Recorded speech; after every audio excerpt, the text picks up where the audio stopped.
삼성전자, 하이닉스 단일 종목 레버리지까지 나왔지. 그래가지고 얘네가 이제 아주 그냥 우리나라 시장을 쑥대밭을 만들어냈습니다. 여기까지가 지금까지의 서사예요. 단일 레버리지 투자자 75%가 청산당했다고. 와, 진짜로? 이건 좀 무서운 일이네. 여름이라서 무서운 이야기를 해주나? 남양 특집이네. 오늘 제목입니다. 꿈도 희망도 없는 K증시. 삼전닉스 이제 끝인가요? 일단은 오늘은 좀 중요한 내용입니다. 플로 트레이딩에서 제가 이제 반도체는 그동안 계속 안 좋다고 봤잖아요. 아마 특히 6월달 내내 외쳤습니다. 6월달 내내 반도체 조심해라, 조심해라, 조심하자 계속 주의였죠. 7월달 내내 그랬고요. 근데 지금은 약간 분위기가 달라졌습니다. 맨날 반도체 좋다고, 맨날 반도체 좋다. 무조건 사면 됩니다. 그렇게 말한 사람들의 얘기가 아니고, 저희는 좀 이례적이었죠. 6월 2일이 이거 고점이 아닌가, 살짝 그런 느낌새 또 느꼈었고, 스퀘어 보면서 이제 그 말을 했었지. 야, 이거 반도체 조심해야 되겠다. 23일에. 방송 돌려보시면 다 있으니까요. 저는 기록을 다 남겨둡니다. 저는 틀려도 반성하고 고치기 때문에. 그러고 나서 이제 조심하자 했던 사람이 이제는 살짝 좋게 본다. 그렇게 생각을 하시면 됩니다. 그러면 한번 가보자.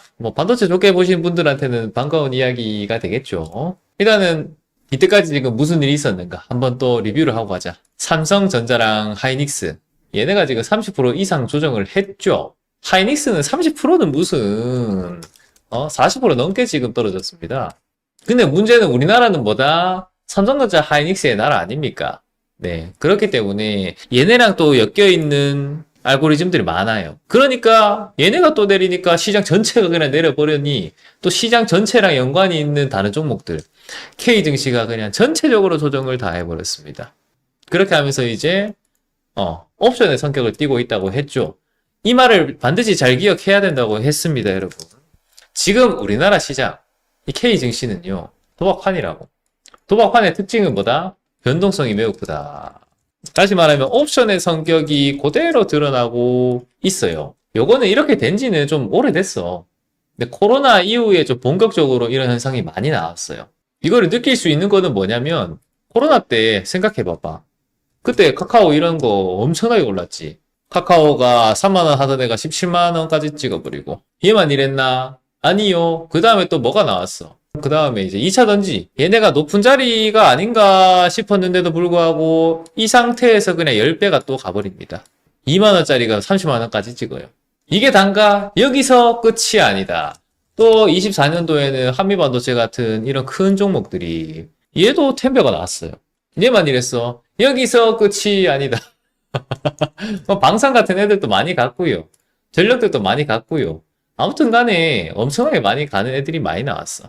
그러면서 이제 삼성전자 하이닉스 같은 우리나라 초우량주, 초대형주까지 1년 만에 몇 배의 시세가 나버립니다. 여러분, 이런 것들은 전부 다 뭘 말하는 거냐면 시장에 지금 돈이 굉장히 많아요. 코로나 이후에 유동성은 정말로 많이 풀렸고, 미국이 달러 푼 거 생각해 봐봐. 뭐 달러만 풀었나? 지금 모든 나라들에서 정부에서 돈을 다 뿌렸죠. 우리나라 포함이고요. 뭐 일본도 그렇고, 일본이 제일 많이 뿌렸어. 그런 상황에다가 풀려난 유동성, 거기에다가 사람들의 대중심리까지 얘네가 다 엮이다 보니까 옵션의 성격이 띄어버린 거예요. 거기에다가 여기서 끝이 아니다. 또 뭐 했어? 삼성전자, 하이닉스 단일 종목 레버리지까지 나왔지. 그래가지고 얘네가 이제 아주 그냥 우리나라 시장을 쑥대밭을 만들어냈습니다. 여기까지가 지금까지의 서사예요. 단일 레버리지 투자자 75%가 청산당했다고. 와, 진짜로? 이건 좀 무서운 일이네. 여름이라서 무서운 이야기를 해주나? 남양 특집이네. 썰물이 빠져야지, 여러분. 누가 벌거벗고 헤엄쳤는지 알 수 있다. 워렌 버핏 선생님의 말씀이죠. 물이 있을 때는 몰라. 저 사람이 빤스를 입었는지, 수영복은 입고 지금 헤엄을 치고 있는지 그건 몰라. 근데 이제 물이 빠지고 나면 민망한 상황이 나옵니다. 빤스도 안 입고 이제 헤엄을 치기도 하고요. 지금 이제 그런 상황이 나온 거예요. 지금은 도박판인 시장이라고 했습니다. 지금은 그래도 살짝은 좀 빠졌어요. 도박의 성격이 아직 있긴 하지만 그래도 한 달 전보다 강하진 않아. 도박꾼들이 그래도 좀 나갔거든. 그 다음에 도박하다가 지금 날린 사람들도 많아요. 어쨌든 간에 여러분 중요한 건 뭐라고요? 물이 빠지고 나면, 다시 말하면 주가가 하락하고 나면 진지한 투자자와 재미 보려는 투자자가 구별이 된다. 지금 남아있는 사람들은 중에도 진지한 사람이 있고요. 재미 보려는 투자자가 아직도 있습니다. 거기에다가 그냥 물려가지고 정신없이 그냥 어쩔 수 없이 비자발적인 장기 투자하고 있는 사람도 있어요. 지금 이렇게 나뉠 거라고. 나는 어느 쪽인가? 이거를 꼭 아셔야 됩니다. 내가 어느 쪽인지 모르겠으면 이렇게 보시면 돼요. 나에게 선택권이 있는가 지금? 예를 들어 내가 오늘 해지를 하고 싶어. 해지를 마음대로 늘릴 수 있어. 아니면 내가 반도체가 반등하는 것 같은데 거기에 좀 더 비중을 실을 수 있다. 이런 선택권이 있으신 분들은 진지한 투자자에 속할 확률이 큽니다. 그리고 감정적으로도 되게 변동이 별로 없을 거예요. 주가가 이렇게 내려온다 한들 나는 내 할 일을 하는 거야. 재미 보려는 투자자들은 아직도 돈 들고 와가지고 레버리지 사고 있겠지. 꽃봇을 사든지 몰빵을 치고 있겠죠. 비자발적인 장기 투자자들은 선택권 자체가 없어요. 아, 내가 저 위에서 내가 저걸 왜 샀지? 지금부터 할 게 없어. 그냥 기다리는 것밖에 없어. 이런 사람들이 전부 다 여러분 같은 공간 안에 있다고 같은 사람은 아니에요. 그래서 내가 어떤 사람이 될지는 내가 결정하면 돼. 그러니까 수익을 내냐 안 내냐도 중요한데 그거보다 중요한 거는 내가 선택권이 있는 투자를 해야 돼요. 스스로 생각을 하면서. 오늘 같은 경우는 저희도 아침에 뭐 했습니까? 어제까지는 해지를 또 늘렸다가 오늘은 이제 해지 감소시키고 그 다음에 주도주 비중을 늘리고 이런 식으로 했죠. 선택권이 있는 투자를 하는 거지. 그렇게 하다 보면 여러분 이게 결과가 장기적으로 이걸 지속하면 할수록 좋아져요. 지금은 이제 누가 빨가벗고 헤엄쳤는지 대충 답이 나왔어. 지금 살아있으신 분들은 장기적으로 성공하실 확률이 매우 높습니다. 왜냐하면 이번이 보통 장이 아니었어요. 이번 이 한 달은 여러분 거의 손에 꼽힐 거예요. 근데 어쨌든 간에 이 도박판에서 살아남았다는 거야. 생존에 계시고 거기에다가 자금 관리가 잘 되셔서 선택권을 항상 쥐고 계시는 입장에서 투자를 하고 계신다면 여러분들은 거의 앞으로도 투자로 성공할 확률이 매우 높습니다. 6, 7월 한번 복귀해보자. 과도한 낙관론, 반도체에 특히 과도한 낙관론이 있었습니다. 네, 반도체 쏠림 현상이 매우 심각했고요. 그래서 이제 저희는 리스크 관리 꼭 하자. 구명조끼 꼭 준비해라. 구명조끼 준비하라고 했던 게 6월 2일이에요. 다음에 똑같은 상황이 또 와. 근데 이제 한참 뒤에 또 올 거예요. 한참 뒤에 오는데 저걸 까먹으면 안 돼, 절대로. 시장은 여러분 투자자를 안심시킨 뒤에 조용히 잡아먹습니다. 우리 칠면조 이야기 제가 드렸죠. 농부가 칠면조를 키웁니다. 농부가 올 때마다 먹이를 줍니다. 칠면조는 기쁩니다. 근데 그렇게 이제 한 몇 달이 지나요. 한 2달이 지나. 오늘도 어김없이 아빠가 왔어. 아이 좋아. 아빠 밥 주세요. 하는데 그때가 이제 끝이죠. 왜? 그날이 추수감사절이었어. 시장은 여러분 똑같습니다. 그러니까 이게 자주 있는 일은 아닌데 너무 주식하기가 좋고 편하고 돈이 막 마구마구 벌리는 것 같아. 투자자를 안심시킨다면 그때 상당히 의심해야 돼요, 여러분. 매우 의심하셔야 돼요. 왜? 그 다음에 잡아먹으니까. 그 결과가 지금 레버리지 써가지고 청산당하고 이제 그런 분들이 잡아먹히신 거지. 이거는 여러분 앞으로도 이 간단한 이야기가요. 늘 주식시장에서 반복되는 이야기입니다. 근데 당연히 처음엔 다 당해. 저라고 안 당했겠어요. 저도 당했지. 근데 다음에 내가 실수를 반복하지 않으면 된다. 다음에 안 잡아먹히면 되지. 지금 사람들이 이제서야 악재들을 막 열심히 찾고 있어. 주가가 이제 한창 내려가는 상태인데요. 일단 드러난 악재부터 한번 살펴볼게요. 이란 전쟁 이슈는 다 알고 계시죠? 지금은 요거 이제 좀 봐야 된다고 말씀드렸습니다. 금리 높은 거 이제 슬슬 얘기 나오지. 한 달 주장창 지금 금리 얘기 쭉 하고 있었는데 주가도 많이 하락했어요. 이것도 악재지. 대중들이 공포에 질려서 떠난 사람도 있고요. 공포에 질렸는데 차마 못 떠나는 사람들도 있어. 어쨌든 간에 한 달 전쯤처럼 탐욕의 뭔가 기운은 아니야. 그 다음에 결국에는 키미 K3. 요거는 중국 AI죠. 저희가 이 중국 AI의 이야기는 제가 한 올해 내내 계속 했을 거야. 이거 리스크라고. 근데 이제 드러났습니다. 이 이야기가 저번 주 주말에 나왔어요. 다시 말하면 저번 주 기점으로 해서 악재가 그냥 다 쏟아졌어. 반도체 입장에서는 지금 다 터진 거야. 지금 눈 한 대 맞고 막 뺨 한 대 맞고 머리 한 대 또 맞아가지고 홍나고 막 정신 못 차리고 있는데 또 막 입술 터지고 이제 와서 이런 얘기들이 나옵니다. 이거는 매우 매우 중요한 시점인 거예요. 아무도 리스크를 말하지 않을 때는 그때는 우리는 뭐 해야 된다? 조심해야 된다. 지금은 어때? 지금은 여러분 드러난 악재가 너무 많죠. 모두가 리스크를 말할 때는 그때는 좀 덜 조심해도 돼. 그러니까 내가 들은 이야기 있잖아, 여러분. 우리가 뭐 내부자예요. 그냥 일반 서민이잖아요. 일반 개인 투자자예요. 내 귀에 들리는 이야기. 이미 모두가 안다.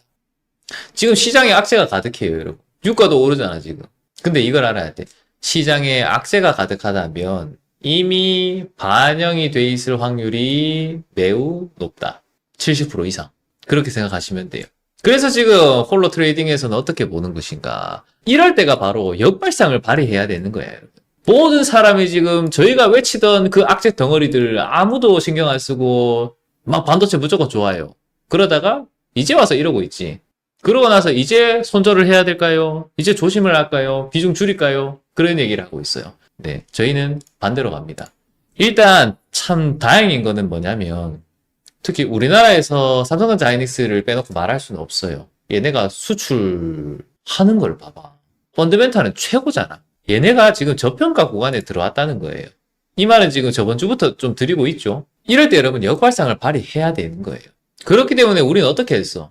우리 지금 우리 포트에 내려오는 와중에 어땠어요? 내려오는 와중에 주도주를 놓지는 않았습니다.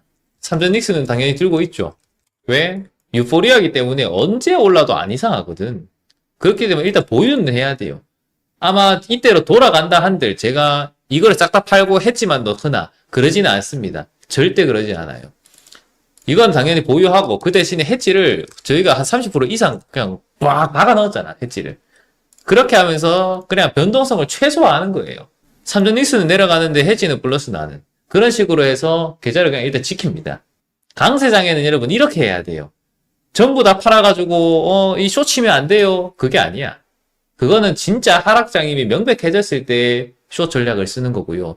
지금은 강세장입니다, 일단은. 어쨌든 버티고 잘 버텨가지고 지금은 이제 해지도 많이 풀었죠.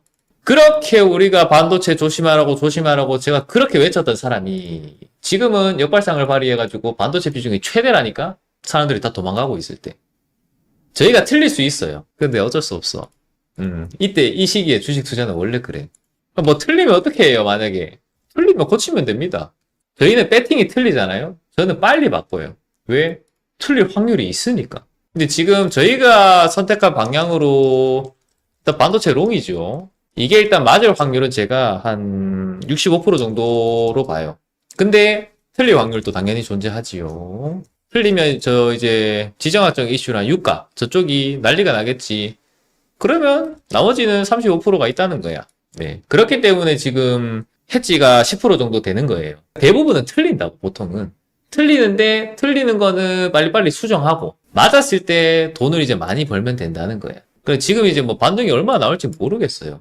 아무튼, 역발상을 늘 발휘하면은 안 돼요. 시장이 참 어려운 게, 대중들이 이쪽으로 막 가고 있잖아. 뭐야, 사람들이 이렇게 몰려온다고? 이거는 반대로 가야 돼. 반대로 딱 가잖아. 그러면 소외돼요. 지금 유포리아 시장에서는 그래요. 예를 들어 삼성전자가 이거 막 올라갈 때 한번 기억해 봐봐, 여러분. 막 올라갈 때 이거 고점 아니야. 고점인 것 같은데 변동성 막 심해지고, 맞지? 이거 봐봐. 올라가는데 거래량 줄고 올라가는데 거래량 주고, 야 이거 고점 신호다. 싹 다 판다. 다 팔았어, 만약에. 근데 아니야, 더 올라가지. 그러니까 강세장에는 여러분 가짜 신호도 당연히 많고요. 이거를 한 번에 다 팔면 절대로 안 돼. 그럼 맞을 수가 없어. 야, 저번에는 이거 또 막 M자 나오고 했는데도 그냥 갔으니까 이번에는 또 올라가겠지. 이번에 올라가겠지 했는데 또 아니야 하면서 또 다 내려버렸어요. 시장이 이래요. 근데 특정 임계점이 있어요. 지금은 임계점에 해당할 확률이 좀 많이 커. 왜냐하면 악재가 많이 드러났는데 오늘 오히려 반등을 또 했잖아. 그리고 도박판이라고 들어왔던 사람들이 많이 좀 탈락을 했어요. 그렇기 때문에 임계점으로 살짝 볼만하다. 남들이 두려워할 때는 욕심을 좀 내고, 남들이 욕심낼 때는 두려워해라. 네, 워렌 버핏 선생님의 말씀이죠. 그러니까 남들이 욕심낼 때 최근 한 달 전이에요. 야, 이거 큰일 났다. 이거 좀 조심해야 된다. 지금은 어때요? 근데 막 지금은 공포가 막 퍼져 있는 시기는 사실 아니에요. 그렇기 때문에 여전히 어떻게 하라고? 자금을 풀로 가져오지는 마라. 여전히 동일합니다. 여전히 자금 100% 쓰면 안 되겠지. 지금은 크게 욕심낼 때는 아니다. 그렇기 때문에 50% 한해서 그 안에서 반도체 비중이 30%가 넘잖아 지금. 이 정도면 사실 몰빵입니다. 근데 배팅할 때는 좀 배팅을 하는 게 맞다. 근데 이렇게 하면서 중요한 게 있습니다. 여기 보면 이제 중국의 고수죠. 이게 중요하다. 균형. 그러니까 저를 오래 보시는 구독자분들이나 스타일을 알 거야. 근데 이제 오늘 저를 우연히 보고 뭐 반도체 이제 간다고? 그걸 빚내가지고 또 와야 되겠다. 이제 그렇게 생각을 한단 말이지. 그거는 균형 잡힌 태도가 아닌 거예요. 항상 투자는 여러분 중립적인 활동이에요. 가치 중립적 활동이라고 생각을 합니다. 그러니까 투자에다가 자꾸 나의 막 편견을 넣어. 특히나 이제 정치적인 편견 같은 거 있지. 그런 뭐 정치적인 개인적인 판단, 의견이나 그런 거 다 있겠지. 근데 그런 거를 여러분 투자에 넣지는 않습니다. 그냥 여러분들이 삶을 살아갈 때 그냥 자기 생활에서 그런 거 생각을 하면 돼요. 근데 문제는 그런 생각까지 투자에다가 넣어버리면 이제 문제가 발생하는 거예요. 이거를 넣으신 분들은 뭐 금호건설이랑 이런 걸 못 사겠지. 저희가 이거 장어로 올 때 얘가 이제 수익을 엄청나게 내줬거든.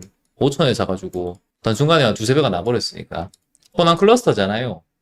투자는 가치 중립적인 활동이다. 그렇기 때문에 반드시 균형이 필요합니다. 균형감. 우리가 지금 롱 포지션이 많습니다. 특히나 지금 반도체 같은 경우가 엄청나게 많아. 그래서 부담되시는 서퍼분들도 있을 거예요. 근데 그럼에도 불구하고 해지도 같이 들고 간다.